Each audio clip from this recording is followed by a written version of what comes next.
जातिगत जनगणना पर बिहार के पूर्व सीएम जीतन राम मांझी का बयान आया है। उन्होंने कहा है कि जिसकी जितनी आबादी भारी उतनी उसकी भागीदारी जरूरी है। हक दिलाने के लिए जातिगत जनगणना जरूरी है। उन्होंने कहा कि तेजस्वी राजनीति न करें, सीएम ही पहल करेंगे। हमारा संविधान कहता है कि जिसकी जितनी जनसंख्या भारी मिलेगी उसको उतनी हिस्से रहे। तो जब हिस्सा लेने की बात है, घर में बैठ करके हम लोग स्वतंत्रता का लाभ ले रहे हैं, आज़ादी का लाभ ले रहे हैं, तो ऐसा तो नहीं होना चाहिए कि जिसकी आबादी कम है वो ज़्यादा ले लाभ और जिसकी ज़्यादा आबादी है वो कुछ नहीं लाभ ले। इधर बंदरा प्रखंड के अंतर्गत ग्राम पंचायत राज सिमराचक श्रीकंठ में मनरेगा के द्वारा किए गए पीसीसी कार्य में अनियमितता बरतने एवं सरकारी राशि के दुरुपयोग करने की शिकायत जिलाधिकारी को आवेदन देकर की गई है। इस मामले में कार्रवाई की मांग की गई है। जमुई में सांसद चिराग पासवान ने सीएम पर हमला बोला, कहा कि भ्रष्टाचारियों एवं अपराधियों को मुख्यमंत्री का संरक्षण प्राप्त है। सासाराम प्रखंड क्षेत्र के पंचायत चुनाव के लिए आज से नामांकन की प्रक्रिया शुरू कर दी गई है। यह प्रक्रिया 1 अक्टूबर तक चलेगी। सासाराम की प्रखंड विकास पदाधिकारी रोजी रानी ने आज बताया कि प्रखंड मुख्यालय में 5 पदों के लिए नामांकन होगा, जिसमें मुखिया, पंचायत समिति सदस्य, वार्ड सदस्य तथा पंच पद शामिल हैं।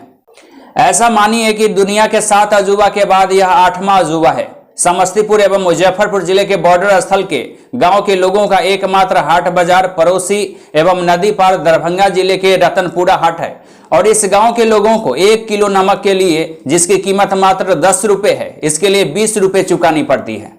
1 रुपए की सुई की कीमत 10 रुपया नाव भाड़ा के साथ 11 रुपए चुकानी पड़ती है। माल मवेशी के लिए बांध के किनारे से घास काटने के बाद बोरा लाने के लिए 10 रुपए देने पड़ते हैं। नदी पार में किसी परिचित से मिलने की कीमत 10 रुपए चुकानी पड़ती है।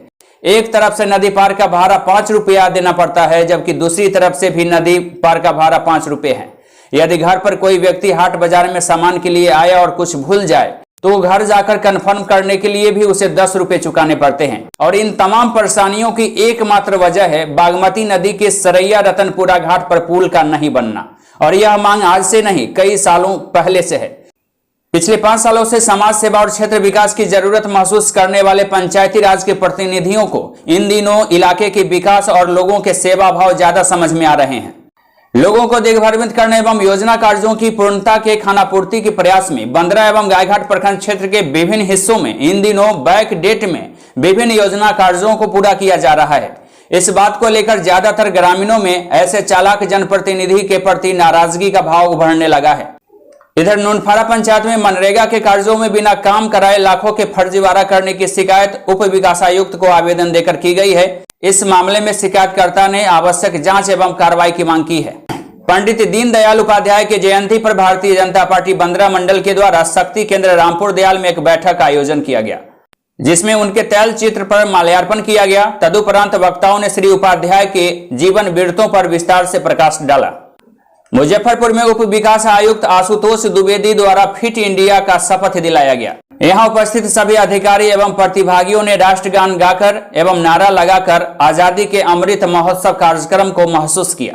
बिहार के मिथिलांचल की भूमि अपने पौराणिक महत्व को लेकर पूज्य है। मिथिलांचल की हृदय स्थली दरभंगा से करीब 30 किलोमीटर की दूरी पर जाले प्रखंड स्थित अहिल्या स्थान की माटी में मर्यादा पुरुषोत्तम भगवान श्री राम रचे बसे हैं। ऐसी मान्यता है कि यहाँ आने वाले और श्रद्धा से सर झुकाने वाले सभी भक्तों के सभी व्याधियों का नाश होता है। अहिला सहित सभी रोगों से मुक्ति मिलती है। यहाँ इसके लिए बैगन का भार चढ़ाने की भी मान्यता है। दुर्गा पूजा और चेहल्लुम को लेकर शांति समिति की बैठक वैशाली जिले में आयोजित की गई। पूजा पंडालों में डीजे बजाने पर रोक लगाने की बात कही गई। पूजा समिति पर कार्रवाई का ऐलान किया गया। बताया जा रहा है कि इस बार मेला का भी आयोजन नहीं होगा, सिर्फ पूजा की अनुमति होगी। सोशल डिस्टेंस तथा मास्क पहनकर पूजा में सभी लोग भाग ले सकेंगे। राजस्थान के उपखंड बाली क्षेत्र में आज दोपहर अच्छी बारिश की खबर मिली है, जिसके बाद से यहाँ मौसम खुशनुमा हो गया है। इधर मध्य प्रदेश में आदिवासी अंचल के केली मार्ग में एक्सीडेंट की घटना हुई है, जिसमें 2 मोटरसाइकिल सवार आपस में भिड़ गए। इस हादसे में एक युवक की दर्दनाक मौत हो गई, जबकि दूसरे को बेहतर इलाज के लिए ऊन प्राथमिक स्वास्थ्य केंद्र में भर्ती कराया गया है। आजादी के अमृत महोत्सव को लेकर आज फिट इंडिया फ्रीडम का आयोजन किया गया। नेहरू युवा केंद्र के द्वारा इस कार्यक्रम का आयोजन किया गया, जहां सांसद प्रतिनिधि कल्याण अग्रवाल ने फ्रीडम रैली को हरी झंडी दिखाया। वर्ल्ड फार्मासिस्ट डे के अवसर पर आज खरगोन जिले के अस्पताल में रक्तदान शिविर का आयोजन किया गया, जिसमें ऑक्सीजन की कमी को देखते हुए वृक्षारोपण कार्यक्रम भी किए गए। बेरोजगारी और बढ़ती महंगाई के खिलाफ आज कांग्रेसियों ने टीआईटी कॉम्प्लेक्स परिसर में धरना सभा का आयोजन किया, जहां पूर्व मंत्री एवं कसराबाद विधायक सचिन यादव ने सभा को संबोधित की। सीवरेज और जल आवर्धन योजना कार्य से परेशान शहर वासियों को जल्द ही राहत मिलेगी। वरिष्ठ अधिकारियों ने इसका निरीक्षण किया है। बरवाह शहर में इस संबंध में कार्रवाई की गई है। भाजपा के आधार स्तंभ एवं पितृपुरुष श्री पंडित दीनदयाल उपाध्याय की जयंती के अवसर पर भारतीय जनता पार्टी के द्वारा बरवाह में कार्यक्रम का आयोजन किया गया। इस मौके पर यहां भाजपा नेता और कार्यकर्ताओं ने विभिन्न सेवा कार्य भी किए। मध्य प्रदेश के पूर्व कृषि मंत्री एवं कसराबाद विधायक सचिन यादव ने आज मध्य प्रदेश के शिवराज सरकार को आड़े हाथों लिया है। उन्होंने A-Z न्यूज लाइव से बातचीत करते हुए कई बातों का जिक्र किया और कई बातों को लेकर सरकार पर हमला बोला। भारतीय जनता पार्टी की सरकार ने बिजली के बिल ना भरने पर किसानों के खातों को सील करने का निर्णय लिया है, जो किसानों के साथ में बहुत बड़ा कुठाराघात है। जब हमारी सरकार थी, हमने किसानों के बिजली के बिल को अदा करने का काम किया। जब शिवराज सिंह जी विपक्ष में थे, घूम घूम कर कहते थे कि अगर बिजली का बिल नहीं भरे और कोई आपकी बिजली काटने आए, कनेक्शन काटने आए, तो मैं उस कनेक्शन को जुड़वाने का काम करूँगा।